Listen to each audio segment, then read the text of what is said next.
In 2003, the United States requested Indian troops to join the coalition forces in Iraq, but India refused the request, preferring to stay out of the conflict. 20 years later, we still wonder why India denied America's request. In today's video, we will examine the reasons behind India's decision. Hello, and welcome to Primetime TV.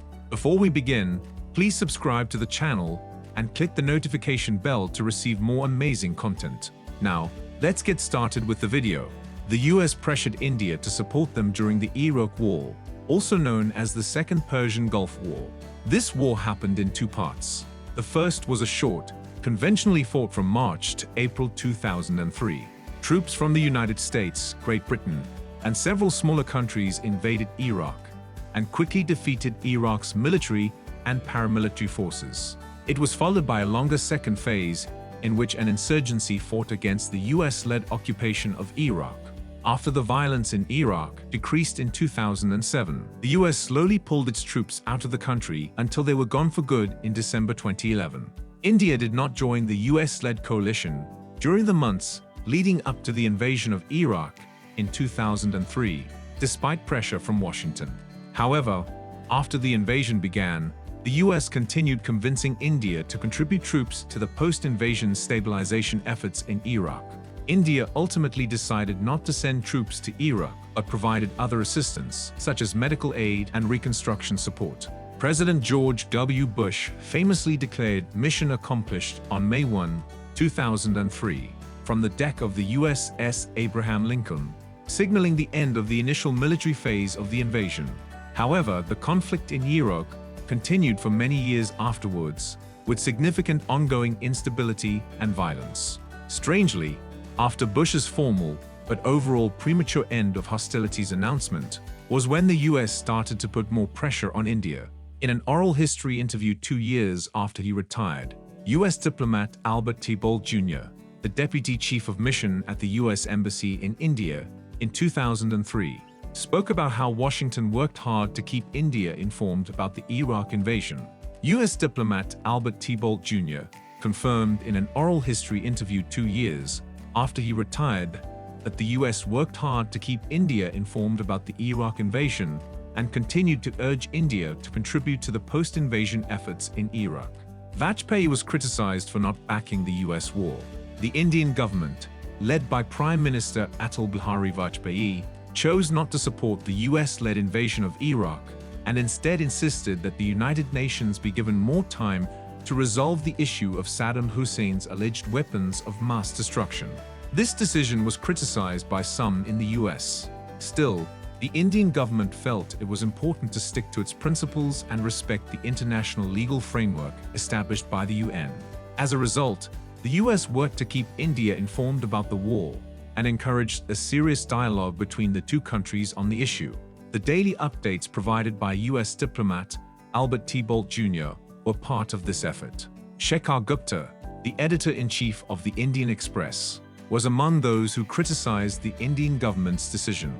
In his article, Unshackle, Seize the Moment, he argued that India should not let a commitment to strengthening the UN strain its relations with the US, and that the government should take a more decisive stance in supporting the US-led effort.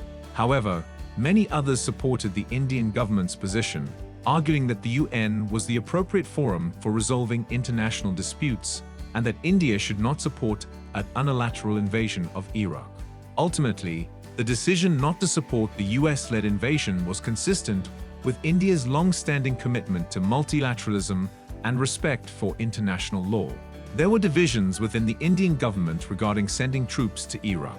National Security Advisor Brajesh Mishra had discussions with US officials during his visits to France, the UK, and the US in May 2003. The US first requested an Indian Army division to be sent to Iraq during these talks. However, there was no consensus among the top leaders of the BJP regarding this matter, and even the Sangh Parivar, which is ideologically aligned with the BJP, had spoken out against the US-led invasion of Iraq. Ultimately, India decided not to send troops to Iraq because the External Affairs Ministry was concerned about the implications for India's relationship with other countries in the region. particularly given the opposition to the war in Iraq among many of India's neighbors. Additionally, there were concerns about the safety and well-being of Indian troops in a war zone. Vajpayee's questions reflected the Indian government's skepticism about the US motives and intentions in Iraq. Vajpayee's concerns about America's motives were based on the lack of clarity regarding the US long-term plans for Iraq and the region. Vajpayee wanted to know the US's roadmap for Iraq and how long Indian troops would have to stay. He also raised concerns about the possibility of Indian troops having to use force in case of a revolt, and who would oversee the Indian troops. The lack of clear answers to these questions likely contributed to India's decision not to send troops to Iraq. No matter what happened, it turned out much later that Iraq was a political minefield. The United States left Iraq in 2011 after spending an estimated $3 trillion and losing thousands of soldiers. The Iraq War was difficult and costly for the United States, with significant human and financial losses. India's decision not to send troops to the Iraq War allowed it to avoid being entangled in the conflict and maintain its diplomatic independence. What do you think? Tell us in the comments. Also, if you liked the video, hit that like button and subscribe to our channel for more. Thanks a lot for tuning in. See you later.